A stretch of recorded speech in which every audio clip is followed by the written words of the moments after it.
bonjour. Bienvenue sur la Web TV des frigoristes. Merci. Vous êtes depuis peu directeur général de la société HRS. Veuillez nous présenter votre société et les activités qu'elle propose. Très bien. C'est vrai que j'ai repris HRS en fait il y a très peu de temps, début novembre, après une carrière assez longue dans les grands groupes qui étaient des clients d'HRS, qui le sont toujours d'ailleurs, notamment Dalkia, Sodexo Énergie Maintenance, Veolia. Voilà, donc, et à l'origine, je suis un marin de la marine marchande, officier mécanicien, officier pont, ce qui m'a mené naturellement, je dirais, à la mécanique. Voilà. J'ai fait une carrière essentiellement moitié France, moitié internationale. Donc, quelle fonction vous occupiez dans ces grands groupes? Alors j'étais responsable de filiale, directeur de filiale. Donc j'ai toujours eu des petites structures finalement à m'occuper dans ces grands groupes, soit à l'export, soit en France. Voilà. Qu'est-ce qui vous a amené à vous intéresser à une société comme HRS? C'est un peu le coup de cœur. Moi, je suis très sensible au développement durable. Pour moi, ça a beaucoup de sens. Soit on devient durable, soit on ne durera pas. C'est un peu ça aujourd'hui ce à quoi on est confronté. Et la mission d'HRS de remettre à neuf des compresseurs frigorifiques qui ont déjà eu une vie, qui arrivent chez nous dans un état parfois pitoyable, ils sont entièrement remis à neuf pour servir une deuxième vie, m'a beaucoup plu. On recycle jusqu'à 90% du poids des compresseurs, donc c'est plutôt énorme. On est capable de refaire à peu près toutes les pièces et de redonner une vie au compresseur. Donc ça m'a beaucoup plu, je trouve que ça a un sens. On le fait en plus avec du personnel local. On exporte également dans les pays limitrophes, donc ça peut être un moyen d'augmenter l'activité. Et c'est du made in France, donc recyclage, reconstruction à neuf, récupération, économie circulaire. Et le tout made in France, ça c'est la mission d'HRS depuis 1945 qui n'a jamais eu autant de sens qu'actuellement. Voilà. Au niveau de votre reprise, vous avez trouvé une société avec certains clients existants. Aujourd'hui, votre mission, quelle est-elle par rapport à ce portefeuille client? HRS est très connue, hein, puis elle opère depuis 1945, hein, la première structure. Maintenant, donc les clients la connaissent, mais pas tous les clients. Et moi, ma mission avec HRS, ça va vraiment être de la refaire connaître, entre guillemets, mais de la remettre un petit peu au milieu de la scène, ce que je fais d'ailleurs à travers cette interview, pour lui redonner finalement la reconnaissance qu'elle a toujours au niveau expertise, mais au niveau commerce et marketing, elle l'a plus forcément. Voilà.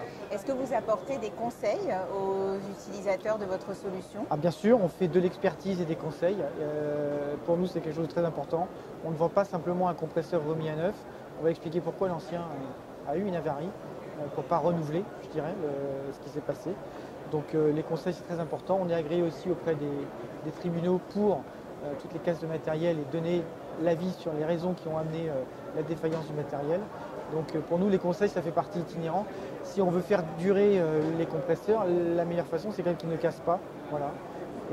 Et aujourd'hui, en matière de recyclage, quelle est la politique de votre société, du coup, puisque vous récupérez d'anciens matériels? Alors la politique, c'est de récupérer tout ce qu'on peut.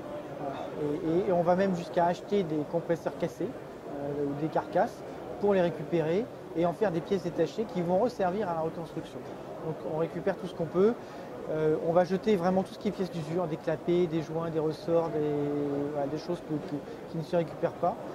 Le reste, on va le garder au maximum et tout ce qu'on ne peut pas récupérer de pièces mécaniques cassées, on va quand même les recycler en les donnant soit inférieurs, soit à quelqu'un qui va faire du négoce de ces métaux-là et dont c'est le métier. Vous récupérez les fluides également? Alors pas du tout, parce que les compresseurs arrivent vite chez nous, donc on ne touche pas au fil frigorigène ni au lubrifiant. Par contre, on va livrer le compresseur remis à neuf avec le lubrifiant qui sera nécessaire à sa remise en charge à l'arrivée. Voilà. Est-ce que vous pensez que la solution que vous proposez aujourd'hui intéresse de plus en plus les installateurs? En tout cas, on offre en SAV, c'est évident, parce que surtout avec les rétrofits et l'arrêt du 404 par exemple prévu pour 2020, nous, on est capable, avec la réutilisation du 404, de faire durer l'installation jusqu'en 2030 et d'éviter de réinvestir dès aujourd'hui dans une installation neuve. On donne exactement le même niveau de garantie qu'un compresseur neuf. De toute façon, en atelier, on aura refait tous les surfaçages, tout ce qui est remise aux cotes. Donc le matériel est vraiment, d'ailleurs on appelle ça la remise à neuf. C'est comme une remise à neuf avec des garanties équivalentes, voire parfois supérieures, puisqu'on peut aussi proposer des garanties supérieures à 12 mois et jusqu'à 24 mois. Voilà. Très bien. Est-ce qu'il y a, vous pensez, un changement de comportement vis-à-vis de cette activité de recyclage Alors on espère, et d'ailleurs beaucoup de nos clients maintenant ont conscience qu'on ne peut plus simplement prendre, utiliser et jeter, et que la vraie économie va être circulaire. Hein. La Terre elle est limitée, elle fait 13 000 km de diamètre, elle n'en fera pas 15, 20, 35 000. Donc c'est un peu une équation physique dans laquelle on est. Et cette équation physique, on trouve qu'elle arrive effectivement dans l'économie. C'est aussi pour moi un critère très important. Je ne voulais pas reprendre une entreprise qui n'a pas de sens, en fait. Voilà. D'accord. Donc le sens qui dirige oui, absolument. Le sens et les valeurs. Développement. Le sens et les valeurs. Et les valeurs. C'est la vision d'avenir que vous voyez je crois et que vous souhaitez avoir. Une entreprise qui n'a pas de sens et qui n'a pas de valeur, je ne la vois pas traverser les siècles et les décennies. Voilà.